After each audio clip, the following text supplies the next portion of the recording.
नमस्कार दर्शकों, आज मैं आपको एक ऐसी जानकारी दूंगा जो जाने अनजाने में ज्यादातर लोग कर बैठते हैं। और वो जानकारी है आपके घर से संबंधित कि क्यों आपके घर में दरिद्रता और बर्बादी बनी रहती है। जी हाँ, आपने देखा होगा कि कई लोग किसी दूसरे के घर से वेस्टेज सामान ले आते हैं। जैसे कि अगर किसी के घर में कोई सामान नया आ गया और उसको अब पुराने सामान की जरूरत नहीं है, चाहे वो छोटी सी एग्जाम्पल के तौर पे एक अलमारी ले लो। अलमारी उन्होंने कहा कि यार आप ले जाओ, हम नई लेकर आ गए, हम ये हमारे किसी काम की नहीं। वो अलमारी जो पुरानी है आप ले आते हैं और आप उसका इस्तेमाल करने लगते हैं। लेकिन शायद आपको ये नहीं पता कि आप भले ही अलमारी लेकर आए हैं और भले ही उन्होंने इस मन से नहीं दी कि हम जो है कि कुछ गलत इनके साथ करना चाहते हैं, ऐसा कुछ नहीं है। पर आप ये देखें कि अगर उनके घर की वो चीज़ आप लेकर आए हैं, तो उनके घर की जो परेशानी है, वो भी आप अपने साथ लेकर आए हैं। इसके अलावा कई लोग मार्केटों में जाकर पुराने कपड़े, जूते, सामान खरीदते हैं। आपने देखा होगा कि कई सारी ऐसी बाज़ार लगती हैं, जहाँ पर पुराने कपड़े, इस्तेमाल की हुई चीज़ें, फर्नीचर, जूते ये सब मिलते हैं। कभी भी आपको वो अपने घर में नहीं लानी चाहिए, क्योंकि जाने-अनजाने में उन पुरानी चीज़ों के साथ दूसरों के घर की बर्बादी, दरिद्रता और नेगेटिविटी भी आपके साथ चली आती है। इसलिए आप कई बार देखते होंगे कि जब से हम ये चीज़ लाए हैं, तब से हमारे घर में पता नहीं क्यों बर्बादी हो रही है। पता नहीं हर किसी के साथ नुकसान होता है, किसी का काम खराब हो रहा है, किसी के साथ कुछ। कभी भी आप इस चीज़ को नोट कर लेना, आप अगर पुरानी कोई चीज़ लाए होंगे। स्पेशली एक चीज़ और याद रखना दर्शकों आप भी, कि कई बार लोग कपड़े तक पुराने खरीदते हैं, बच्चों के लिए भी, अपने लिए भी। लेकिन कभी भूल कर भी आप पुराने कपड़े नहीं खरीदें। भले ही थोड़े पैसे ज़्यादा लगें, लेकिन कपड़े हमेशा नए खरीदें, क्योंकि पुराने कपड़े भी आपके साथ दरिद्रता लेकर आते हैं। प्लस किसी इंसान को अगर कोई बीमारी थी या वो इंसान मर गया, उस अगर परिवार वालों लोगों ने कहीं कपड़े डोनेट कर दिए हैं, लेकिन आपको मैं आज बता दूं, वो डोनेट कपड़ों को भी आपने देखा होगा, कई जगह कुछ ऐसी दीवारें बनी है, नेकी की दीवार लोग रख जाते हैं, लेकिन वहां से ये पुराने कपड़े बेचने वाले लोग उठा लाते हैं।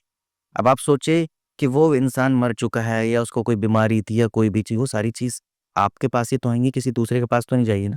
इसलिए दर्शकों, आज मैं आपको एक ऐसी चीज़ बताऊँगा वास्तुशास्त्र से संबंधित। वास्तुशास्त्र हमारे जीवन में काफ़ी ज़्यादा महत्व रखता है। कहा जाता है अगर किसी भी कार्य को करने से पहले या फिर करने के दौरान वास्तुशास्त्र में बताए गए नियमों का पालन किया जाए, तो इसके परिणाम काफ़ी शुभ और सकारात्मक होते हैं। वहीं जब इन नियमों को आप नज़रअंदाज कर देते हैं, तो इसके परिणाम भी उतने ही बुरे हो सकते हैं। मैंने आपको पहले की वीडियो में भी यही बात बोली थी। आज भी मैं आपको इस वीडियो के माध्यम से बताऊंगा, जो कुछ लोग जाने अनजाने में दूसरों के घरों से कुछ चीजें उठाकर अपने घर ले आते हैं, या कहें वो लोग दे देते हैं, जिससे उनके साथ सिवाय नुकसान के और कुछ नहीं होता। जैसे मैंने बताया, बर्बादी और दरिद्रता वो अपने घर लेकर आते हैं। एक हंसता खेलता परिवार कैसे परेशान होने लगता है वो इन सामान से। कुछ चीजें तो आप वैसे भी मत लाएं, जैसे कि एक छाता। अक्सर बारिश के दिनों में हम दूसरों के घर से छाता उठाकर अपने घर ले आते हैं। बता दें, ऐसा करना काफ़ी ज़्यादा गलत है। अगर आप किसी के पास से छाता इस्तेमाल करने के लिए ले रहे हैं, तो ये ठीक नहीं है। लेकिन याद रहें, इस्तेमाल करने के बाद उसे उठाकर घर ले जाना बिल्कुल भी ठीक नहीं है।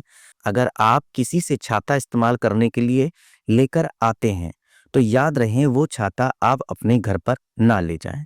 जब आप दूसरों के घर से छाता उठाकर अपने घर ले आते हैं, तो इससे ग्रहों की स्थिति बिगड़ने का डर रहता है। अगर आप छाता लेकर आए हैं, तो उसे भूलकर भी घर के अंदर लेकर ना जाएं। जब आप छाते का इस्तेमाल कर लें, तो आप उसे वापस ले जाएं, यानी कि घर के बाहर ही कहीं लटका दे, रख दे, घर के अंदर नहीं लेकर आए, क्योंकि घर के अंदर लेकर आने से भी ये आपको बड़ा नुकसान पहुंचा सकता है। ये भले ही छोटी छोटी चीजें हैं, लेकिन वास्तुशास्त्र के हिसाब से आपको ये नुकसान भी पहुंचा सकती है।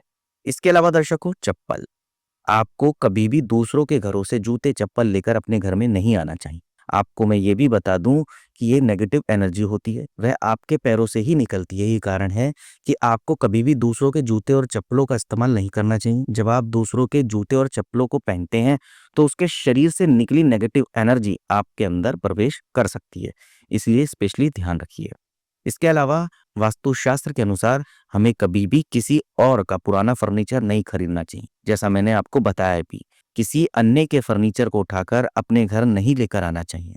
जब आप ये गलती करते हैं, तो आपके घर पर नेगेटिव एनर्जी का प्रभाव बढ़ जाता है, और कई बार आपको ऐसा करने से वास्तु दोष भी लग सकता है। जब आप किसी और के घर से फर्नीचर उठाकर ले आते हैं, तो इससे बर्बादी भी आपके साथ आ जाती है और आपके परिवार से खुशियां जैसे चली से जाती है।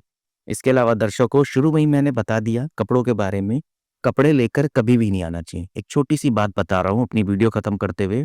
एक महिला थी, वो बाज़ार से एक सूट लेकर आ गई। उसे बहुत अच्छा लगा और सबसे अच्छी बात, वो सूट जो उसे अच्छा लगा वो कम पैसों का था। वो कम पैसों के लालच में वो सूट लेकर आई। लेकिन आप यकीन मानिए, जब से वो सूट घर में लाई और वो सूट वो पहनने लगी, तब से उसका जो शरीर है बीमारियों का घर बन गया। अब उसे तो पता नहीं कि आखिर ये हो कैसे रहा है। उसे तो पता है कि नॉर्मली ज़्यादातर प्रॉब्लम्स होती रहती है, वो डॉक्टर के पास जाए, दवाई ले, ठीक हो जाए, फिर वैसी हो जाए। अब घर के बड़े बुजुर्ग ने कहा कि भई किसी पंडित जी को, ज्योतिष को या किसी आचार्य को बताना और दिखाना चाहिए। तो उन्होंने बताया कि तुमने क्या-क्या करा? उन्होंने शुरू से सारी चीज़ें बताई और क्या पहले ऐसा कभी हुआ? नहीं हुआ। तो ये अचानक कैसे हुआ कि जी मुझे नहीं पता। तुम कोई बाहर से कोई सामान खरीद के लाई या कोई पैर रख गया, कुछ भी चीज़? उन्होंने कहा नहीं, कुछ ऐसा तो नहीं हुआ, बट मैं एक सूट खरीद के लेकर आई थी। कहाँ से लेकर आई थी? यहाँ से लेकर आई थी। उन्होंने ये बताया है कि कभी भी किसी की पुरानी चीज़ें नहीं खरीदनी चाहिए। ये जिस भी इंसान का तुम सूट लाई हो, ऑलरेडी पहना हुआ सूट था। क्या पता उसको कई सारी बीमारियाँ लगी हुई हो और वो बीमारियाँ तुम्हारे साथ आ गई। इसीलिए स्पेशली आप ध्यान रखें, किसी की भी कोई सी भी पुरानी चीज़ों का इस्तेमाल ना करें। अगर कोई आस-पड़ोस या जानकार आपको पुरानी चीज़ें देने को कहता भी है, तो आप कहो नहीं, हमारे घर में फ़िलहाल है, हमारे घर में या जगह नहीं है रखने की, या कुछ भी आप बहाना लगा सकते हैं। लेकिन पुरानी चीज़ों का इस्तेमाल ना करें। हालाँकि मुझे पता है मेरी इस जानकारी से कुछ ऐसे पुराना सामान बेचने वाले लोगों को बुरा लगेगा, लेकिन यह बात बिल्कुल सच है कि किसी का नुकसान भी ना हो, इसलिए मैं ये जानकारी दे रहा हूँ।